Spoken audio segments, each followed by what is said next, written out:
இந்த வீடியோவில் இன்றைக்கி நடந்த மேட்சஸோட ரிசல்ட் நான் உங்களுக்கு ஷோ பண்ணுறேன்.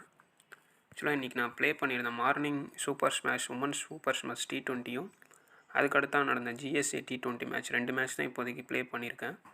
அதோட ரிசல்ட் நான் உங்களுக்கு ஷோ பண்ணுறேன். நான் ட்ரீம் 11 வந்து இதில் நான் கண்டெஸ்ட் ஜாயின் பண்ணுறதில்ல. பிகாஸ் இதில் யூசர்ஸ் வந்து ரொம்ப அதிகமாக இருக்காங்க. அதனால் நான் அதர் ஃபேண்டசி சைட்ஸ் தான் ப்ளே பண்ணிகிட்ருக்கேன். பட் இது எல்லோரும் இது ப்ளே பண்ணுறீங்கன்றதுனால நான் இதில் டீம்ஸ் க்ரியேட் பண்ணி இந்த டீம்ஸை தான் நான் அப்படியே காப்பி பண்ணி அதர் ஃபேண்டசி சைட்ஸ்க்கு யூஸ் பண்ணிகிட்ருக்கேன். ஸோ நான் கண்டெஸ்ட் எதுவும் இதில் ஜாயின் பண்ணுறதில்ல. பட் இதில் க்ரியேட் பண்ண டீம் உங்களுக்கு ஷோ பண்ணுறேன். இது சூப்பர் ஸ்மாஷோட ஃபஸ்ட் மேட்ச் ரிசல்ட்டு. இது ஆல்மோஸ்ட் ட்ரீம் டீம் பார்த்தீங்கன்னா 600 பாயிண்ட்டு.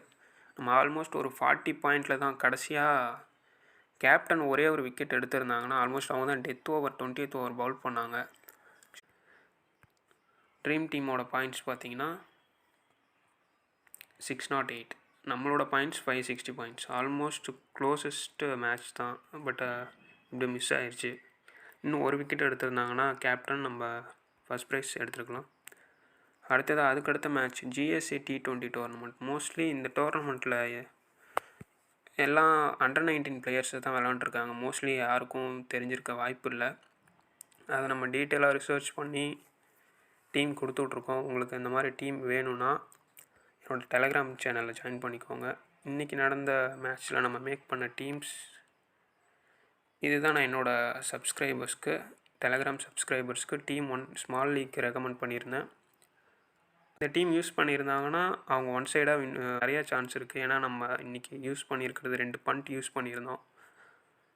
கேப்டன் வைஸ் கேப்டன் வந்து டிஃபால்ட் சாய்ஸ் தான். பிகாஸ் நம்ம ட்ரீம் 11 டீம் ஆல்மோஸ்ட் தெரியும். அவங்களே அந்த பர்சன்டேஜ் வைஸாக அவங்க லிஸ்ட் அவுட் பண்ணுறதுனால பிளேயர்ஸை அவங்களுக்கு ரிசர்ச் பண்ணுறாங்களோ இல்லையோ ஒரு சில யூசர்ஸ் வந்து 90% இருக்காங்க. ஆல்ரவுண்டில் 95% இருக்காங்க, 93% இருக்காங்கன்னா இவங்கள தான் சிவிசியாக சூஸ் பண்ணுவாங்க. ஆக்சுவலாக இன்றைக்கி மேட்ச் அப்படி தான் நடந்திருக்கு. பட் அதுக்கு மேலே ஒரு 2-3 பிளேயர் இருந்தாங்க. அவங்க இன்றைக்கி ப்ளே பண்ணல. அவங்க ப்ளே பண்ணியிருந்தா அந்த இவரெலாம் வந்து 17% தான் இருந்தார். விக்கெட் கீப்பரில் வேறு எதுவும் ஆப்ஷன் இல்லாதனால 83% இவர் செலெக்ஷனுக்கு போயிருக்கு.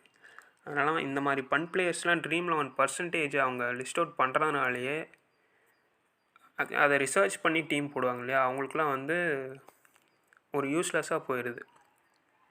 இந்த மாதிரி அவங்களே லிஸ்ட் அவுட் பண்ணிடுறாங்க. இந்த பிளேயரு இதெல்லாம் 89 எல்லோரும் பார்த்திங்கன்னா அவங்க செலக்ட் பண்ணியிருக்கிறது எல்லாம் அந்த 90, 82% எல்லாம் செலக்ட் பண்ணியிருப்பாங்க. அதை தவிர்த்து நம்ம வின் பண்ணுறதுக்கு நம்ம என்ன பண்ணிட்டு சூஸ் பண்ணலான்றதை இன்றைக்கி நான் கொடுத்துருந்தேன். அதில் வந்து இன்றைக்கி ஒரு 3 பிளேயர் கொடுத்துருந்தோம். இன்றைக்கி அந்த 3 பிளேயரும் இன்றைக்கி ட்ரீம் டீமில் வந்திருக்காங்க. அதில் இந்த பவுலர் ட்ரிலோச்சன் சிங் 14% தான் செலக்டடு, 97 பாயிண்ட்ஸ். இவங்க லைனப்ஸ் அனௌன்ஸ் பண்ண உடனே பாட்டமில் இருப்பாங்க. பாட்டமில் இருந்தால் யாரும் சூஸ் பண்ண மாட்டாங்க. பட் நம்ம ஸ்டாட்ஸ் படி போனதுனால இவங்கள சூஸ் பண்ணியிருந்தோம். இவர் பாருங்கள் 4 ஓவர்ஸு 3 விக்கெட்ஸ் எடுத்திருக்காரு. இவரும் 4 ஓவர்ஸு 2 விக்கெட்ஸ் எடுத்திருக்காரு. கிராண்ட் லீக் டீமுக்கு நம்ம இன்னொரு பண்ட்டையும் ரெக்கமெண்ட் பண்ணுறோம்னா அதில் வந்து இவர் தான் வி பாண்டே. இவரும் பாருங்கள் 17%, கிரெடிட் 6.5, 4 ஓவர்ஸ் பவுல் பண்ணியிருக்காரு, 2 விக்கெட் எடுத்திருக்காரு. இந்த மாதிரி ஒரு 3 பிளேயரை இன்றைக்கி ட்ரை பண்ணியிருந்து 3 பேருமே இன்றைக்கி ட்ரீம் டீமில் வந்திருந்தாங்க. இந்த மாதிரி ட்ரம் கார்ட் பிளேயர்ஸை தெரிஞ்சுக்கிறதுக்கு என்னோடய டெலகிராம் சேனலில் ஜாயின் பண்ணிக்கோங்க. என்னோடய டெலகிராம் சேனலில் சப்ஸ்கிரைபர்ஸ் இருக்க மாட்டாங்க, ஒரு 10 பேர் தான் இருப்பாங்க. ஏன்னா நான் சேனல் ஸ்டார்ட் பண்ணி ஜஸ்ட் 2 days தான் ஆகுது. சப்ஸ்கிரைபர் பார்த்துட்டு யாரும் லீவ்